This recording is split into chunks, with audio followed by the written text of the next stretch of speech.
আজকে আমরা যেখানে অন্যের সংবাদ সংগ্রহ করি, সেই সংবাদ সংগ্রহের তালিকায় আজকে আমরা খবরের কাগজে যাচ্ছি বা ইলেকট্রনিক মিডিয়ায় সংবাদের শিরোনাম হচ্ছি। এর থেকে দুঃখজনক ব্যাপার আর কিছু হতে পারে না। আমরা চাই খুব শীঘ্রই প্রশাসন এটির ব্যবস্থা নিক। ভিডিও ফুটেজ আছে এবং কারা সাংবাদিকদের উপরে হামলা করেছে, কারা নির্দেশ দিয়েছে এবং প্রশাসনের কাদের মদতে আজকে সাংবাদিকদের উপরে হামলা হলো। আপনারা নিশ্চয়ই দেখেছেন গতকালকে যখন ইনকলাব মঞ্চের যারা রয়েছেন, তারা আন্দোলনরত যারা ছিলেন, তারা যখন প্রবেশ করে, সাংবাদিক তারা তাদের দায়িত্ব পালন করছিলেন, এরই মধ্যে তাদের এভাবে করে পিটিয়ে জখম করা। আপনারা অনেকে এখানে আছেন, অনেকে আসতে পারেননি। আমার কয়েকজনের সাথে কথা হয়েছে সাংবাদিক, তারা বলছেন যে ভাই আমি বিছানা থেকে উঠতে পারছি না, আসতে পারছি না। মানে এভাবে করে পিটানো হয়েছে। সাংবাদিকদের কেন এভাবে মারা হবে আপনারা বলেন? এর বিচার কি তাড়াতাড়ি চান আপনারা?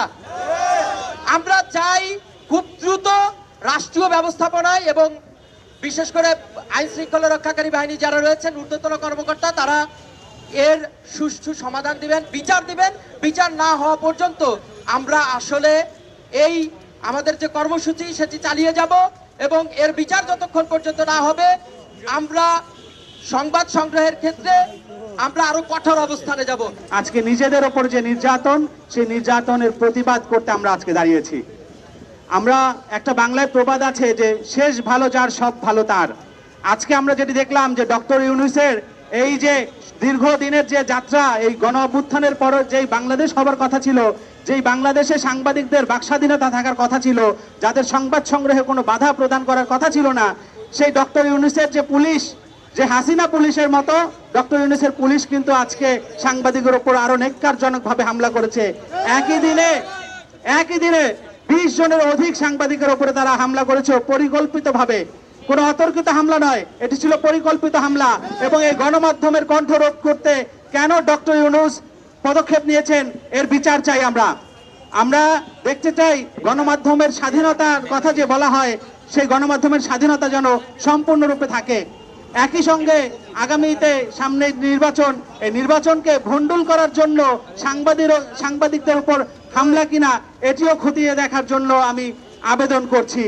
বিভিন্ন সময় সাংবাদিকদের সাথে পুলিশের সুসম্পর্ক থাকার কথা থাকলেও যেখানে কিনা আমরা একসঙ্গে মাঠে কাজ করি, একসঙ্গে সকলের বিপদে আপদে আমরা কাজ করি, পুলিশকে বলা হয় জনগণের বন্ধু। যেই জনগণের বন্ধু যাদেরকে আমরা বলি, যাদেরকে আমরা ভাবি, তারা কি আসলেই জনগণের বন্ধু হতে পেরেছে? গণ অভ্যুত্থানের পর এই যে পোশাকের যে পরিবর্তন করা হয়েছে, এই পোশাক এত কোটি টাকা খরচ করে পোশাকের পরিবর্তনের মাধ্যমে কি আমরা তাদের চরিত্র পরিবর্তন করতে পেরেছি? যদি নাই পারি তাহলে এই পুলিশ আসলে কিভাবে আমাদেরকে নিরাপত্তা দেবে? সামনে যে নির্বাচন, সেই নির্বাচনে তারা কিভাবে সাংবাদিকদের নিরাপত্তা দেবে? এটি একটা প্রশ্ন রয়ে গেল। তো আমি আজকে আমার যে গণমাধ্যম কর্মী যাদের উপরে হামলা হয়েছে তাদের বিচার, তাদের এই হামলার যে বিচার, এই বিচার আমরা চাই। এবং একই সঙ্গে যেসব পুলিশ এই ঘটনার সাথে জড়িত, সকল পুলিশের অব্যাহতি চাই।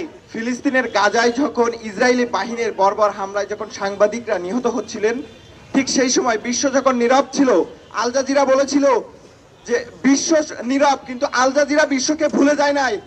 আজ গতকালকে মাল্টিমিডিয়া সাংবাদিকদের উপরে যেভাবে হামলা করা হয়েছে, আমরা বলতে চাই সারা বাংলাদেশের গণমানুষ যেভাবে নেক্কারজনকভাবে এই ঘটনার কোনো প্রতিবাদ না জানায় নাই, আমরা বলতে চাই যে মানুষ আমাদের উপরে না তাকালেও আমরা বাংলাদেশের মানুষকে ভুলে যাই নাই। গতকালকে আমরা দেখেছি যমুনা টেলিভিশনের ক্যামেরাম্যানকে কিভাবে হেনস্থা করা হয়েছে। একই সাথে আমরা দেখেছি মাল্টিমিডিয়ার যেসব ভাইয়েরা কাজ করেন এবং একই সাথে ফটোগ্রাফার যারা রয়েছেন তাদের উপর নেক্কারজনকভাবে হামলা করা হয়েছে। ডিসি মাসুদের উপস্থিতিতেই গণমাধ্যম কর্মীদের উপর হামলা করা হয়েছে। এটা কখনো মেনে নেওয়া যায় না। ডিসি মাসুদের মৌন সম্মতি ছিল এখানে। ডিসি মাসুদ মিষ্টি মিষ্টি কথা বলেন গণমাধ্যম কর্মীদের সামনে, অথচ তিনি কালকে বলেছেন যে আমরা দেখছি। আপনি কি এসি রুমে বসে মিষ্টি হাসি দিয়ে বলছেন যে গণমাধ্যম কর্মীদের উপরে মারা হয়েছে, সেটা আমি দেখছি? এটা কখনো হতে পারে না। এটা গণমাধ্যমের স্বাধীনতার উপরে নেক্কারজনক হামলা। এটা কখনো আমরা মেনে নেব না। স্বাধীনতা 5 আগস্ট পরবর্তী সময়ে এই যে গণমাধ্যম কর্মীদের উপরে যেভাবে হামলা করা হয়েছে, এটা কখনো মেনে নেওয়া